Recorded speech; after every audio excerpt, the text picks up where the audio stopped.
Hello, my name is Omar, and today I will be discussing about the pitcher thistle, a threatened species in the Midwest.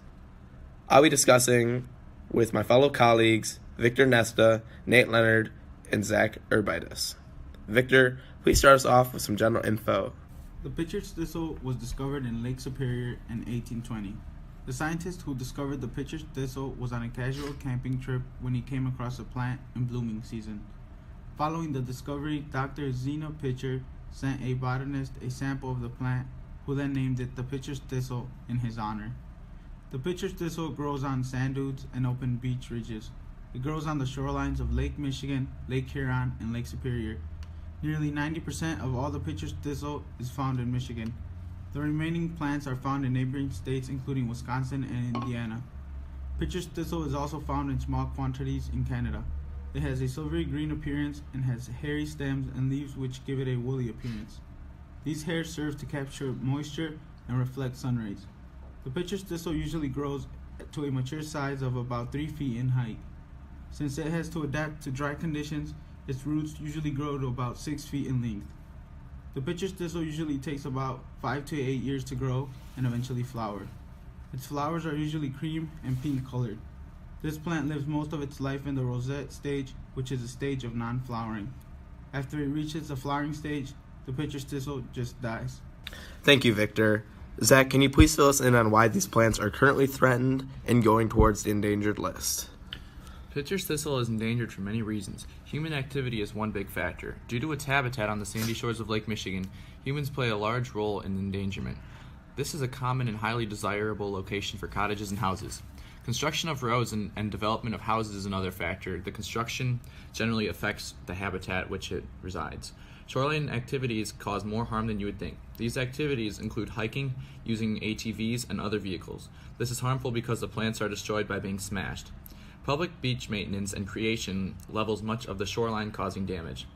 Natural causes of endangerment include when the pitcher's thistle is flowering, it holds tightly to its seeds and the flowers close around the seeds. This protects the seeds from most animals, but the goldfinch is able to break through the protection and feast on the seeds and other parts of the flower. This is a huge problem for the plant, so to protect the flower, people have been putting finch-proof netting over the plants, and this has greatly reduced the amount of predation that occurred. Another predator is the weevil. This beetle lays its eggs on the flower. When the larvae hatch, they destroy many of the plant seeds and flowers. This is a problem for the population of the pitcher's thistle as a whole. Many of its seeds are being destroyed at alarming levels. Looking forward, what can we expect? As of today, our Earth is losing many incredibly important species at a rate that may seem uncontrollably fast. If we don't take action today, many of the species that are vital for the present success in our ecosystems will never be the same. Comparing to the topic of pitcher's thistle, if we don't take action soon on this case, we may not see these plants anymore. Thank you for filling us in, Zach. Nate, do you know of any steps that are being taken to prevent the plant from near extinction? The Natural Heritage Program is making efforts to protect habitats within public areas and also private preserves where the plant is known to be. Extensive surveys have also been taken of known and potential habitats of the plant and other animals that it could be affected. They have developed management plans with public and private developers through statewide permits for new buildings and new houses going up near these areas. Also, extra law enforcement putting more emphasis on protecting this plant. Michigan's DNR has placed new strict guidelines in sand dune areas that will hopefully stop these plants from being destroyed by people. There are still more steps that need to be taken to prevent this plant from going extinct. Thank you. I agree. There should be more steps being taken. And now, Victor, what can we do on an individual level? In response to the loss of numbers in the pitcher's thistle, for a start, people should educate themselves on this topic. There are several projects that the people can become involved with, including one like Landowner Contacts, a program which teaches people about which plants should be preserved. On the individual level, we should be able to recognize these species and take small steps to make an effort on saving these plants. One plant, for example, to know more about is a wormwood. This is a plant that could be confused with the pitcher's thistle.